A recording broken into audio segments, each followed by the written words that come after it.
Di antara pembahasan kemarin, pembahasan yang cukup panjang, bahkan sampai berlanjut sebagian pembahasan di hari ini tentang dianjurkannya kita punya wirid,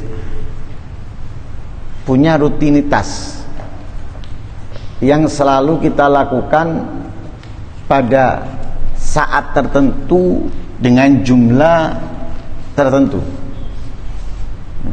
Jamnya ditentukan dan berapanya juga ditentukan.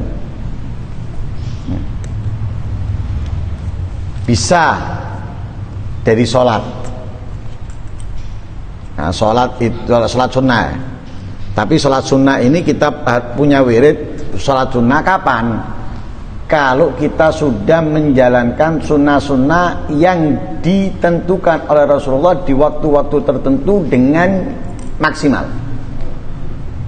Nah, jadi kita sudah melaksanakan duhanya dengan maksimal, witirnya dengan maksimal, kemudian rawatibnya dengan maksimal, baru kita tingkatkan ke sholat sunnah yang tidak ditentukan oleh Rasulullah. Duhanya nggak maksimal, witir nggak maksimal, rawatib nggak maksimal, kemudian kita menentukan rutinitas sholat sunnah. Jangan. Para aulia itu punya sholat sunnah yang 500, yang 300, yang 1000 itu setelah sempurna di dalam menjalankan yang ditentukan oleh Rasulullah. Dari duha, witir, rawatib, sunnah komplit, lengkap. Duhanya komplit, witirnya komplit, gobliyahnya rawatibnya komplit, baru mereka nambah. Nah, nambah itu dari mereka sendiri dengan jumlah tertentu. Ada yang sampai 300 rakaat, ada yang 500 rakaat, ada yang 1000 rakaat. Itu selain duha, selain witir, selain rawatib qabliyah ba'diyah. Wah, saya mau 20 rakaat. Ya, apa kamu dengan qabliyah? Ya, qabliyah kadang-kadang. Ba'diyah kadang-kadang. Lah, keliru, salah. Seperti orang menjalankan sunnah, dia punya kewajiban yang ditinggal. Salah. Kewajiban yang ditinggal itu dahulukan, baru laksanakan sunnah. Jangan menjalankan sunnah sedangkan dia punya kewajiban yang ditinggal. Salah, itu keliru. Sama dengan orang yang mau menambah rutinitas sholat selain yang ditentukan oleh Rasulullah, sedangkan yang ditentukan oleh Rasulullah belum maksimal dia kerjakan. Itu keliru. Begitu juga dalam membaca Al-Quran. Punya rutinan dalam membaca Al-Quran. Kapan? Berapa yang ingin kamu baca daripada ayat Al-Quran? Tentukan. Dalam mencari ilmu juga gitu. Tentukan. Dalam apa lagi? Dalam sedekah dan yang lain sebagainya. Di antaranya juga kita harus punya wirid itu rutinitas apa? Tafakkur. Tafakkur. Imamul Ghazali di dalam kitabnya Bidayatul Hidayah, salah satu tugas setelah sholat subuh sampai dengan terbitnya matahari itu adalah tafakkur. Ada 4 tugasnya di situ. Salah satunya adalah tafakkur. Selain zikir, selain doa, Al-Quran, tafakkur. Nah, tafakkur itu harus kamu tentukan juga waktunya. 1 jam, 2 jam. 1 jam itu kapan? Pagi, siang, sore, malam. 2 jam itu dalam sekaligus atau dibagi 2. Tentukan. Lah, Imamul Haddad menyatakan paling baiknya waktu untuk tafakur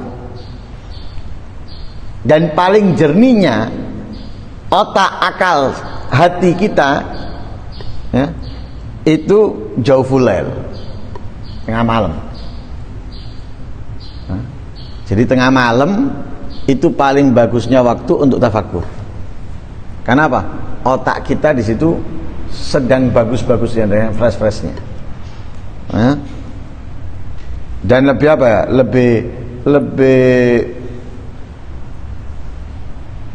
bisa fokus, konsentrasi dengan apa yang dipikirkan.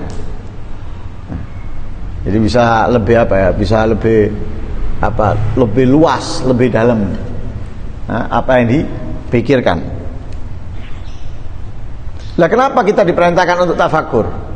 Kalau kita perhatikan dalam ayat Al-Qur'an itu banyak Allah memerintahkan kita tafakur. Banyak dalam ayat Al-Qur'an. Dalam ciptaannya Allah, yang di langit, yang di bumi, Allah perintahkan kita untuk mentafakurinya. Kemudian kita sendiri ini perlu kita tafakuri. Dan yang lain sebagainya. Dan setiap mentafakuri sesuatu itu hasilnya dalam keimanan kita, dalam pengabdian kepada Allah itu nggak sama, beda-beda. Ada yang bisa menambahkan rasa cinta kita kepada Allah, ada yang bisa menambahkan rasa takzim kita kepada Allah, ada yang membuat kita lebih membutuhkan kepada Allah, dan yang lain sebagainya. Lah, karena apa? Karena tafakur itu dikatakan oleh Imamul Haddad, anna salahad dunya wad din mauqufun ala sihhati tafakur. Salah, kebaikan urusan dunia, kebaikan urusan agama, itu tergantung di dalam sihhati tafakur. Bagusnya, baiknya dalam bertafakur. Sering kita sampaikan, kita ini kalau hanya melihat, hanya mendengar, nggak dapat apa-apa dari apa yang kita lihat, dari apa yang kita dengar. Tapi kalau kita tafakuri apa yang kita lihat atau apa yang kita dengar, di situ kita akan dapat sesuatu, satu atau dua dan yang lain sebagainya, pasti. Contoh yang ada di dalam rumah kita aja sudah. Kita lihat bangunan rumah kita itu. Kita lihat bangunan rumah kita, dindingnya atau pintunya atau apalah yang ada di rumah kita, delok. Kalau kita melihat gitu aja, ya mungkin kita lihat tembok itu batu bata, ya, dicat, mari selesai. Tapi pikiran, kita akan nemukan kok kurang lurus ya. Kenapa kok bengkong ya? Akan ketemu. Kalau kita ngelihat gini, oh bagus ini. Tapi suruh ngelihat, suruh merhatikan. Oh ternyata kurang, tidak pas ini. Paham ya? Itu satu gambaran ya. Jadi kalau kita ngelihat gitu aja, kita nggak akan melihat kekurangan. Kita akan melihat apa ngelihat bagus itu aja. Tapi kalau kita ngelihat, merhatikan, merhatikan itu kan berarti apa? Menggunakan pikirannya. Di situ baru dia akan sadar adanya kekurangan, adanya kesalahan dan lain-lain. Begitu juga dalam kehidupan kita. Apa yang akan kita lakukan, apa yang sudah kita lakukan, apa yang sedang kita lakukan. Kalau kita punya waktu untuk berpikir, di situ akan kita menemukan kekurangan, kurang maksimal, adanya kesalahan dan yang lain sebagainya. Di situ muncul. Nah, karena itu kita diperintahkan untuk tafakur. Sehingga Imam Ali bin Abi Thalib beliau mengatakan la ibadata kat tafakkur. Nggak ada ibadah seperti tafakur. Kenapa? Dia bisa merubah. Ketika dia berpikir tentang apa yang dia kerjakan, itu bisa merubah. Yang tadinya dia itu gampang tersulut emosi, yang tadinya dia itu gampang mencaci orang atau menghina orang, kalau dia tafakur berkurang. Tidak gampang emosinya keluar, walaupun kadang lepas, tapi lebih mending daripada sebelumnya, sebelum dia tafakur. Lisannya juga gitu, lebih bisa ngontrol dalam mencaci orang atau menghina orang. Kenapa? Dia tafakuri. Sehingga dia mulai nyadari, menghina orang, dia lupa dirinya. Tapi kalau dia mentafakuri dirinya, ngelihat orang, dia akan ngomong, aku aja nggak bisa menghindar, sama dengan dia. Loh, kita nggak akan nyaci dia, kita akan memaklumi. Dari apa? Tafakur. Makanya la ibadah tak tafakur. Bahkan dikatakan oleh ba'dul arifin, al fikratu sirajul galab. Berpikir itu seperti lentera dalam hati yang bisa menghidupkan, yang bisa menyinari. Fa idza dhahabat, kalau nggak ada dalam diri kita al-fikra, tafakkur tadi itu, berpikir, fala idha'atalah, nggak ada lenteranya, nggak ada cahayanya, gelap. Gelap. Jadi ibarat sinar dalam hati kita untuk memberikan kehidupan.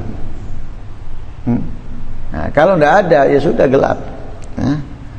Makanya waman utiya haddahu minhu akhadha bihadzin wafir min kulli khair. Kalau orang sudah punya waktu untuk tafakur, dan dia pakai itu, maka dia sudah mengambil banyak bagian daripada setiap kebaikan.